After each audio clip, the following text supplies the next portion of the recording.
ሰላም ጤና ይስጥልኝ ተመልካቾቻችን ይርጋለም ታደሰ ነኝ ከወሎ ቤተ አማራ የልማትና የበጎ አድራጎት ድርጅት። ዛሬ እንግዲህ መጋቢት 23 2017 ዓ.ም የምንገኘው በአማራ ክልል በዋግ ኽምራ ዞን ሰቆጣ ዙሪያ ወረዳ የሚገኙ ወገኖቻችንን ድጋፍ ለማድረግ ነው ዛሬ የተገኘ ነው።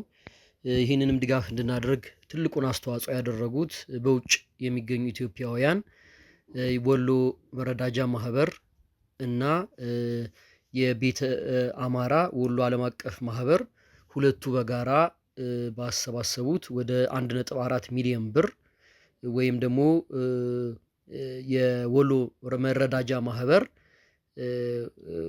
ወደ ኦልሞስት ወደ 5000 የሚገመት ወደ 5000 የሚሆን የአሜሪካን ዶላር በአስተዋጽኦ ባደረጉት ተጨማሪ ደግሞ የቤተ አማራ ዓለም አቀፍ ማህበር ቀሪውን ድጋፍ በማድረግ በሁለቱ አስተዋጽኦ ዛሬ እንግዲህ ለ1040 ወገኖች 130 ኩንታል የምግብ ዱቄት ድጋፍ ለማድረግ በምስሉ ላይ እንደምታዩ ዝግጅት እያደረግን ነው። ለወገኖቻችን ድጋፍ በማድረግ ላይ እንገኛለን። እንግዲህ ከዚህም በፊት እንደምናውቀው ወሎ መረዳጃ ማህበር በተለይ ወሎ ላይ በሚያጋጥሙ አደጋዎች፣ የሰብአዊ ቀውሶች በሰሜን ወሎም በደቡብ ወሎ በተለይ ደግሞ ከወለጋ ተፈናቅለው በተለያየ መጠለያ ለሚገኙ ወገኖቻችን ፈጥኖ ደራሽ በመሆን ወሎ መረዳጃ ማህበርና ቤተ አማራ ዓለም አቀፍ ማህበር ትልቅ አስተዋጽኦ እያደረጉ ይገኛሉ። ለዚህም ድጋፍ በሚደረግላቸው ወገኖች ስም ከልብ እናመሰግናለን። እንግዲህ ዛሬም እንግዲህ በሰቆጣ ዙሪያ የሚገኙ ወገኖቻችንን ነው በምስሉ ላይ የምታዩት። በጣም አስከፊ ሁኔታ ላይ ላሉት የተረጂዎች ቁጥር በጣም ከፍተኛ ቁጥር ቢኖረውም ለሁሉም ማዳረስ ስለማይቻል በጣም ድሃ የሆኑትን ተመርጠው ችግር ላይ የወደቁ ወገኖቻችን፣ አቅመ ደካማ የሆኑ መጫት የሆኑ ነፍሰ ጥር ለሆኑ ወገኖቻችን ድጋፍ ማድረግ እንገኛለን። ይሄ ነው። በቀጣይ ደግሞ እንግዲህ ከወለጋም የተፈናቀሉ አሁን በኢትዮጵያ ውስጥ ባለው ወቅታዊ ሁኔታ እንደምታውቁት እንግዲህ የረጅ ድርጅቶች በሀገር ውስጥም የሚገኙ በውጭም የሚገኙ እንደ በፊቱ አይደለምና ቀጣይም ድጋፋችሁ በዚህ ወቅት እንዳይለየን ነው። ከወለጋ የተፈናቀሉ ደብረ ብርሃን ሸዋ ውስጥ የሚገኙ ተፈናቃዮች፣ ደቡብ ወሎም ኩታበር ገራዶ የሚገኙ ቃሉ አካባቢ የሚገኙ ሀርቡ፣ መርሳ፣ ወልዲያ፣ ቆቦ፣ መቄት፣ ፍላቄት የሚገኙ ላሊበላ ከተማ፣ ደላንታ የሚገኙ የወለጋ ተፈናቃዮች አሉ። አሁን ባለውም ሁኔታ ደግሞ ለአስከፊ እንደ ሰሜን ወሎ ላስታ ቡግና ወረዳ አካባቢ ከፍተኛ ጉዳት የደረሰባቸው አካባቢዎች አሉ። እስካሁን ደግሞ ምንም አይነት ድጋፍ ደርሶበት የማያውቅ ወደ ላስታ ቡግና አብዛኛው ሰውም ስለተረባረበ ድርጅትም ስለተባረረ ላስታ ቡግና ይሄዷል። ነገር ግን ላስታ ራሱ የላስታ ወረዳ ላይ ግን ቡግና ያኛው ቡግና ወረዳ ነው፣ ይሄኛው ደግሞ ላስታ ወረዳ፣ ሁለቱ የተለያዩ ናቸው።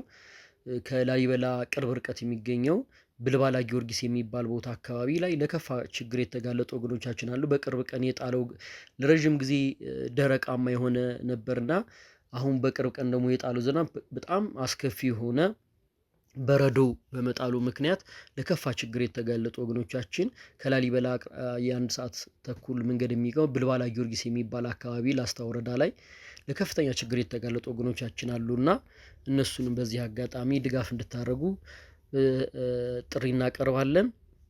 ይሁንና ዛሬ በሰቆጣ ዙሪያ ወረዳ ላሉ ለ1040 ወገኖቻችን 130 ኩንታል ድጋፍ ስላደረጋችሁ ወሎ መረዳጃ ማህበርን እንዲሁም ቤተ አማራ ዓለም አቀፍ ማህበርን ከልብ እናመሰግናለን። ያኛችሁት የሰቆጣ ወረዳ በወሎ ቤተ አማራ ዓለም አቀፍ በጎ አድራጎት ማህበር ነው።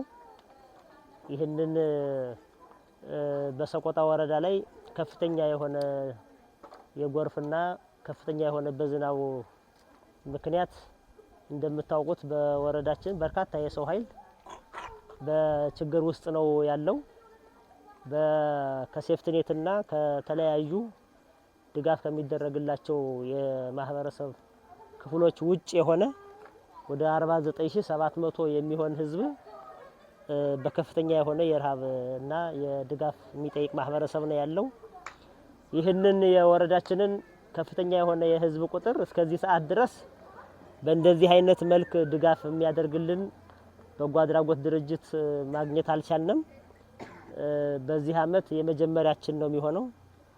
በጎርፍና በአጠቃላይ በነበረው የክረምት ችግር የወረዳችን ማህበረሰብ የምግብ እጥረት ከገጠመው ጊዜ ጀምሮ የወረዳው አመራርና የሚመለከታቸው የግብርና ስታፎች የቅድመ ማስጠንቀቂያና ምግብ ዋስትና ባለሙያዎች በሁሉም በ25ቱን ቀበሌዎቻችን ዙረው አጥንተው ያንንም ለሚመለከተው አካላት መረጃውን የማድረስ ስራ እየሰራን ነው የከረምነው። ሆኖም ግን ቅድም እንዳልኩት በሰዓቱ ደርሶ የምግብ ድጋፍ የሚያደርግላቸው የሚያግዘን